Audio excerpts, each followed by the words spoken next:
Hello friends, welcome to test time GS. Friends, आज हम आपको पढ़ाएंगे सैयद वंश और लोदी वंश के बारे में। जैसा कि हम जानते हैं कि शुरुआत के जो तीन वंश थे, दास वंश, खिलजी वंश, तुगलक वंश, ये तुर्क मुसलमानों द्वारा स्थापित किए गए थे। तो इसलिए इनको जो है तुर्क सल्तनत कालीन कहा जाता है। और जो आज जिन दो वंशों पे हम चर्चा करेंगे, लोदी वंश और सैयद वंश, ये तुर्क मुसलमानों के रूप में नहीं जाने जाते हैं। तो सबसे पहले हम बात करेंगे सैयद वंश की और उसके बाद में हम बात करेंगे लोदी वंश के बारे में। तो सैयद वंश अथवा सैयद वंश दिल्ली सल्तनत का ये चौथा वंश था। जैसा कि तीन वंशों के बारे में पीछे हम पढ़ चुके हैं। और इस वंश का जो कार्यकाल था ये 1414 ईस्वी से लगा करके 1451 ईस्वी तक रहा था। और ये वंश जो है, इसने अपना शासन तुगलक वंश के बाद में अपना शासन स्थापित किया था। ये जो सैयद वंश का परिवार था, ये मोहम्मद के वंशज माने जाते हैं। और जब तैमूरों का लगातार आक्रमण हुआ दिल्ली पर, तो दिल्ली का जो केंद्रीय शासन था, जो केंद्रीय शक्ति थी, वो छीण भीड़ हो चुकी थी। मतलब वो पूरी तरीके से जो है यूं कहे कि अपना वो अस्तित्व खो चुकी थी, वो हताश हो चुका था। उसको लूटा गया, उथल पुथल की गई। तो इस उथल पुथल भरे समय में कोई भी केंद्रीय सत्ता नहीं थी जो दिल्ली को संभाले। तो सैयदों ने क्या किया कि दिल्ली में अपनी शक्ति का विस्तार किया और इन्होंने 37 वर्षों तक शासन किया था। तो 37 वर्षों तक जिन चार शासकों ने शासन किया था, उनके नाम हैं खिजर खां, मुबारक शाह, मोहम्मद शाह, आलम शाह। तो इन चारों शासकों के बारे में हम सैयद वंश के अंतर्गत बारी बारी से पढ़ेंगे। तो सबसे पहले बात कर लेते हैं हम खिजर खां की। तो खिजर खां ने 1414 ईस्वी से 1421 ईस्वी तक शासन किया था। यह सैयद वंश का संस्थापक था। जो खिजर खां है, ये सैयद वंश का संस्थापक था। यह तैमूर लंग का सेनापति था। और तैमूर ने भारत से लौटते समय, जो तैमूर था, जब वो भारत से वापस गया, तो उसने खिजर खां को क्या किया कि लाहौर, मुल्तान और दीपालपुर, इसका उसने सूबेदार नियुक्त कर दिया इसको। और खुद वो वापस भारत से लौट गया था।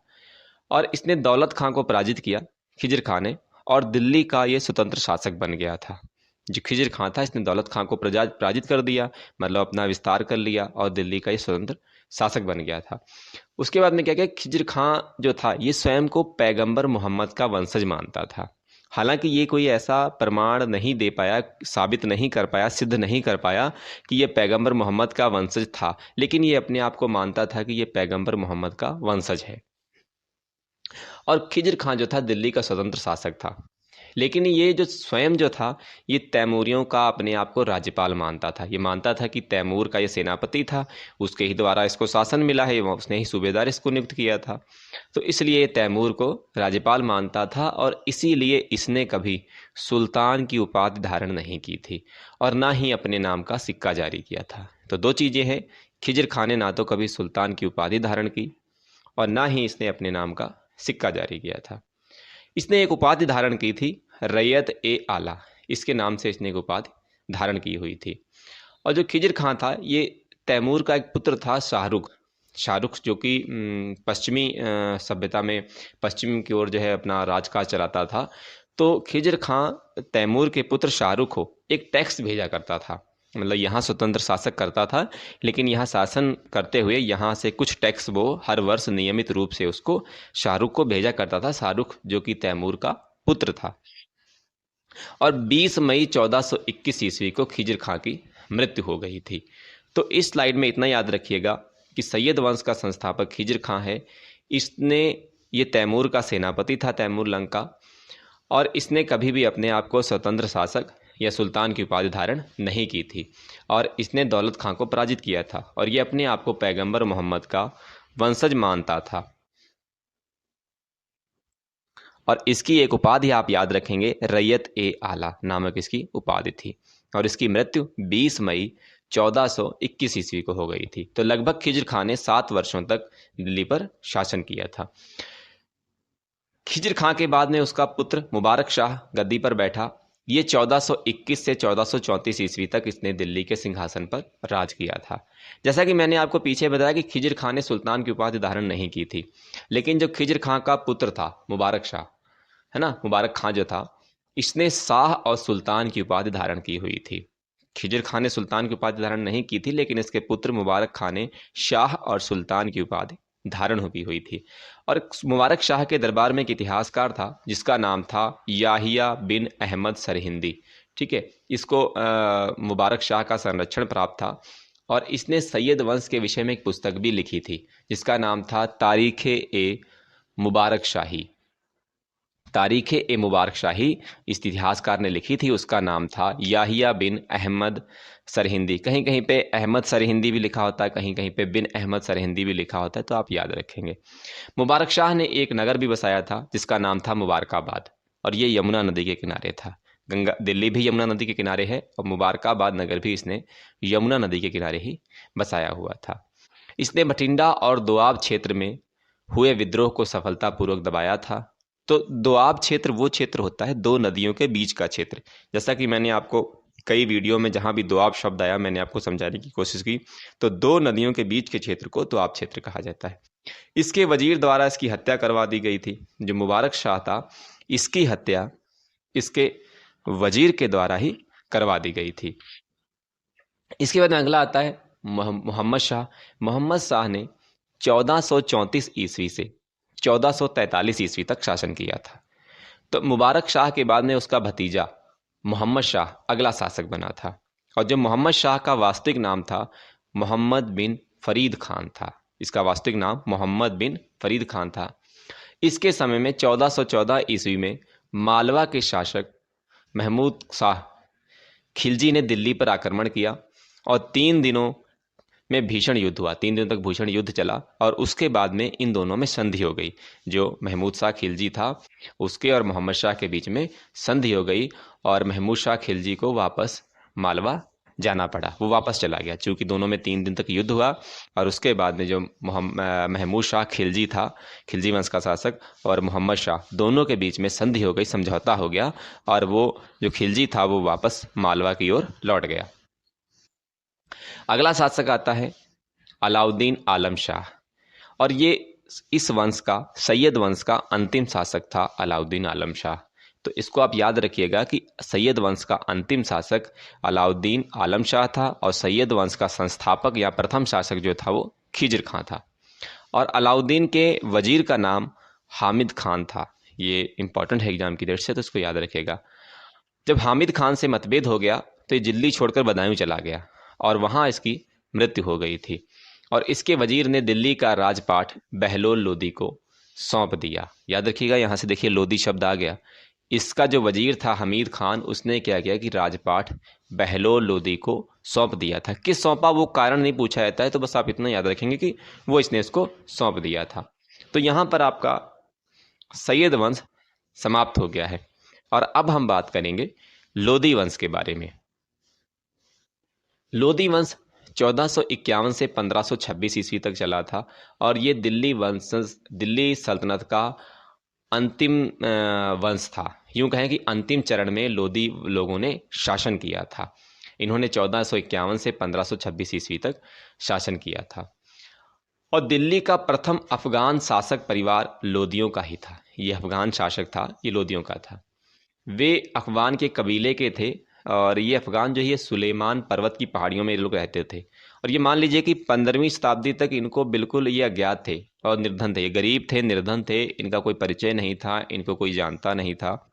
ये लोग पशुपालन चरा के अपना जीवन यापन करते थे और कभी कभी अपने जो पड़ोसी क्षेत्र होते थे उन पर थोड़ा बहुत चढ़ाई करके लूटपाट मचा लेते थे। लूटपाट करके वही इनका जीवन पर चलता था लोदी लोगों का। ठीक है, मतलब 15वीं शताब्दी तक ये अज्ञात थे, इनको कोई जानता भी नहीं था और ये आसपास के क्षेत्रों को लूटपाट लेते थे थोड़ा बहुत और पशु चराते थे। और इस वंश में हम 3 प्रमुख शासकों के बारे में पढ़ेंगे। नंबर 1 बहलोल लोदी, नंबर 2 सिकंदर लोदी और नंबर 3 इब्राहिम लोदी। तो इन 3 शासकों के बारे में हम क्रम से पढ़ते हैं। तो सबसे पहला शासक है वो है बहलोल लोदी। इसने 1451 ईस्वी से 1489 ईस्वी तक शासन किया था और इसी को बहलोल लोदी को ही लोदी वंश का संस्थापक कहा जाता है। इसने दिल्ली के जितने भी सुल्तान हुए हैं उनमें इसने सबसे लंबा शासन किया था। जो बहलोल लोदी था, इसने जो है दिल्ली के जितने भी, दिल्ली सल्तनत में जो पांचों वंश हैं, हम आखिरी वंश पढ़ रहे हैं, तो जितने भी पांचों वंश में शासक हुए उन सब में सबसे ज़्यादा लंबा टाइम पीरियड जो है इसी ने शासन किया था। और ये कभी खुद ऊंचे सिंहासन पर नहीं बैठता था, ये कालीन बिछा के बैठता था। और जब जाहिर सी बात है कि जब ये कालीन बिछा के बैठता था तो जो इसके अमीर थे, मतलब जो इसके अधिकारी गण थे, वो भी इसके साथ में वहीं पर चारों ओर बैठते थे। और इसने बहलोल नामक चांदी की मुद्रा का प्रचलन किया था, और जो टंका के मूल्य का 1/3 थी। ये जो चांदी की मुद्रा चलाई, बहलोली नामक जो है चांदी की मुद्रा जो चलाई थी, ये अकबर के समय तक बनी रही थी। याद रखिएगा, जब मैं अकबर पढ़ाऊंगा तो वहां तक जाकर के ये मुद्रा चलती रही थी। बहलोल लोदी जौनपुर के शासक हुसैन शाह सरकी को पराजित करके जौनपुर को इसने दिल्ली में मिला लिया था। जो बहलोल लोदी थे, इन्होंने जौनपुर के जो शासक थे हुसैन शाह, उनको पराजित किया, उनको हरा दिया, और हराने के बाद में उन्होंने जो है जौनपुर को दिल्ली में मिला लिया। अगला शासक है सिकंदर लोदी। ये 1489 से इसने 1557 ईस्वी तक शासन किया था। बहलोल लोदी के बाद सिकंदर लोदी अगला शासक बना, और ये जो था ये लोदी वंश का प्रतापी शासक था। इसके पिता बहलोल लोदी के 9 पुत्र थे। ये जो सिकंदर लोदी था, ये 9 भाई बहन थे, और 9 भाई बहनों में ये जो था ये तीसरे नंबर का लड़का था, और इसका नाम था निजाम खां। इसका नाम था निजाम खां। लेकिन बाद में इसने क्या किया, जब ये सुल्तान बना तो इसने सिकंदर लोदी के नाम से सुल्तान बनाई। बात करें इसके कार्यों की, ने 1504 ईस्वी में आगरा शहर की स्थापना की थी। ये वही आगरा शहर है जो 1526 से और लगभग 1658 ईस्वी तक मुगल साम्राज्य की राजधानी बना रहा था। ठीक है, ये उनकी मुगलों की चाहती जगह थी। जो आगरा शहर है, इसकी स्थापना 1504 ईस्वी में सिकंदर लोदी के द्वारा की गई थी, और बाद में इसने इसको अपनी राजधानी बना लिया था सिकंदर लोदी ने, जिसको मुगलों ने भी काफ़ी टाइम पीरियड तक राजधानी रखा। और सिकंदर लोदी एक लेखक भी था। इसने फारसी भाषाओं में कविताएं लिखी हैं, लेकिन ये कविताओं में कभी अपना नाम नहीं लिखता था। जैसे आज के कवि या आप पुराने कवि आपको मिल जाएंगे, तो वो कुछ भी लिखें तो लास्ट लाइन में, जो गीतकार होते हैं तो लास्ट लाइन में उनका नाम आता है, लेकिन इसने असली नाम नहीं लिखा। ये अपने असली नाम की जगह पर जो है गुलरुखी नामक लिखा करता था। गुलरुखी नामक नाम ये उसमें लिखा करता था। और इसने कृषि के विकास के लिए एक नाप का प्रचलन किया था, जिसको कहा जाता था गज ए सिकंदरी। गज ए सिकंदरी नाप का इसने प्रचलन किया था। ये भूमि को नापने के लिए किया जाता था। जैसे आज लट्ठे से नापा जाता है या जरीब से नापा जाता है, ठीक है, तो वैसे ही इसने एक प्रमाणिक नाप बनाया था ज़मीन को मापने के लिए, जिसको कहा जाता था गज ए सिकंदरी। इसने सिकंदर लोदी ने हिंदू और इस्लाम धर्म को एक नज़र से देखता था। इसमें भेदभाव नहीं था। ये सेकुलरिज्म समझ लीजिए कि इसने शासन चलाया था। जिस धर्म में भी उसे कोई कार्य अच्छा नहीं लगता था, उस पर प्रतिबंध लगा देता था। देखिए, ऊपर की लाइन में ये लिखा है कि ये हिंदू इस्लाम धर्म को एक नज़र से देखता था। वहाँ पर तो इसका तथ्य ठीक था, लेकिन इसकी ये खराबी थी कि जो काम जिस धर्म का इसको अच्छा नहीं लगता था, उसको ये प्रतिबंध लगा देता था कि ये नहीं होगा। ठीक है, भले ही वो उनके धार्मिक क्रियाकांडों से जुड़ा हो, लेकिन ये उस पर प्रतिबंध लगा देता था। अगला शासक जो है वो है इब्राहिम लोदी। इसने 1517 ईस्वी से 1526 ईस्वी तक शासन किया था। यूं कहें तो ये दिल्ली सल्तनत का अंतिम शासक था। ठीक है, ये दिल्ली सल्तनत का और लोदी सल्तनत का, दोनों का ही ये अंतिम शासक था इब्राहिम लोदी। 1558 ईस्वी में खतौली का युद्ध हुआ, जिसमें इब्राहिम लोदी का सामना राणा सांगा से हुआ था, और उस युद्ध में राणा सांगा विजय हुए थे।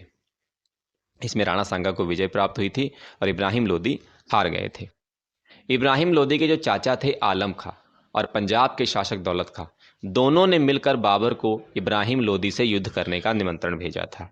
इब्राहिम लोदी के चाचा आलम खां और पंजाब के शासक दौलत खां, इन दोनों ने क्या किया कि बाबर को निमंत्रण दिया कि आओ और इब्राहिम लोदी से युद्ध करो।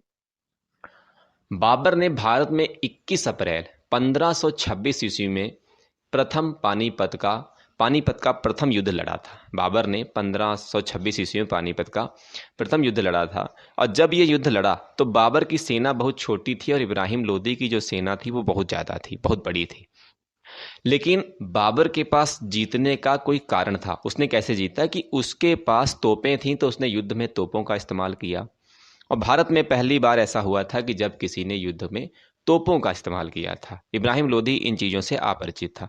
इन्होंने तोपों का इस्तेमाल किया बाबर ने। और बाबर के पास दो तोपची थे, मतलब दो लोग थे जो तोप चला लेते थे। एक का नाम था अली और दूसरे का नाम था मुस्तफ़ा।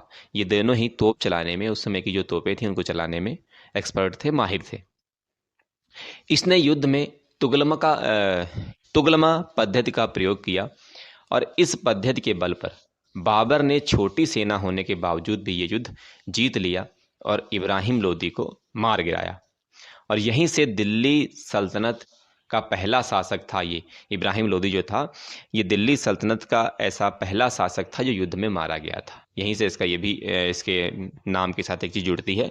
इससे पहले जितने भी 5 वंश हुए हैं, पांचों वंशों में कोई भी ऐसा शासक नहीं था जो कि युद्ध में मारा गया हो। इब्राहिम लोदी पहला ऐसा शासक था जो युद्ध में मारा गया था। और ये दिल्ली सल्तनत और लोदी सल्तनत का अंतिम शासक था।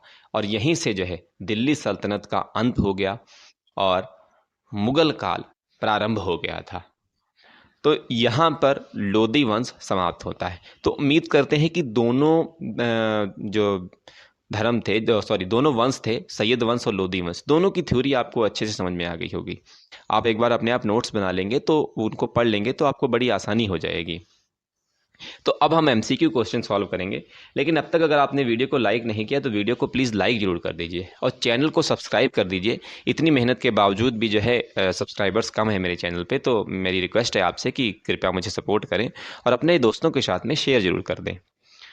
देखिए, अब हम एमसीक्यू क्वेश्चन करेंगे। तो क्वेश्चन नंबर 1 है, लोदी वंश किसके द्वारा स्थापित किया गया था? ऑप्शन ए इब्राहिम लोदी के द्वारा, ऑप्शन बी सिकंदर लोदी के द्वारा, ऑप्शन सी बहलोल लोदी के द्वारा, ऑप्शन डी खिज्र खां के द्वारा। तो आपका सही आंसर है लोदी वंश की स्थापना बहलोल लोदी के द्वारा की गई थी। क्वेश्चन नंबर 2, किस युद्ध में भारत में मुगल साम्राज्य की नींव पड़ी? प्लासी का युद्ध, तालीकोट का युद्ध, पानीपत का प्रथम युद्ध, हल्दी घाटी का युद्ध। तो आपका सही आंसर है ऑप्शन सी पानीपत का प्रथम युद्ध। क्वेश्चन नंबर 3, लोदी वंश का अंतिम शासक कौन था? इब्राहिम लोदी, सिकंदर लोदी, बहलोल लोदी, खिज्र खां। तो आपका सही आंसर है लोदी वंश का अंतिम शासक था इब्राहिम लोदी। और ये दिल्ली सल्तनत का भी अंतिम शासक था और ऐसा शासक था जो युद्ध में मारा गया था। क्वेश्चन नंबर 4, किस युद्ध के बाद मुगल साम्राज्य की नींव पड़ी? पानीपत का प्रथम युद्ध, पानीपत का द्वितीय युद्ध, हल्दी घाटी का युद्ध, चंदेरी का युद्ध। तो सेम ऊपर वाला क्वेश्चन 2 नंबर इससे मैच करता है, तो पानीपत का प्रथम युद्ध। क्वेश्चन नंबर 5, तैमूर के आक्रमण के बाद भारत में किस वंश का राज स्थापित हुआ? लोदी वंश का, सैयद वंश का, तुगलक वंश का, खिलजी वंश का। तैमूर के आक्रमण के बाद में जब वो भारत से वापस लौटा था तो उसने जो है खिज्र खां को सुल्तान सूबेदार बना दिया था। तो खिज्र खां ने सैयद वंश की स्थापना की थी। क्वेश्चन नंबर 6, आगरा शहर की स्थापना किसने की थी? इब्राहिम लोदी ने, सिकंदर लोदी ने, बहलोल लोदी ने, खिज्र खां ने। तो आपका सही आंसर है ऑप्शन बी सिकंदर लोदी ने 1504 ईस्वी में आगरा शहर की स्थापना की थी और बाद में उसने इसको अपनी राजधानी बनाया था। तो आज का वीडियो हमारा यहीं पर समाप्त होता है। अगला वीडियो मैं आपके लिए लेके आऊँगा दिल्ली सल्तनत की प्रशासन पर। वहाँ की जो इमारतें हैं, लगने वाले कर हैं, कुछ शहर हैं, जो कलाकारी की गई थी, उन सब के बारे में मैं पूरा एक वीडियो डिटेल में बना करके मैं आपके लिए लेके आऊँगा। और आपने अगर हमारे चैनल को सब्सक्राइब नहीं किया तो सब्सक्राइब कर लीजिए। तो मिलते हैं हम अगले वीडियो में।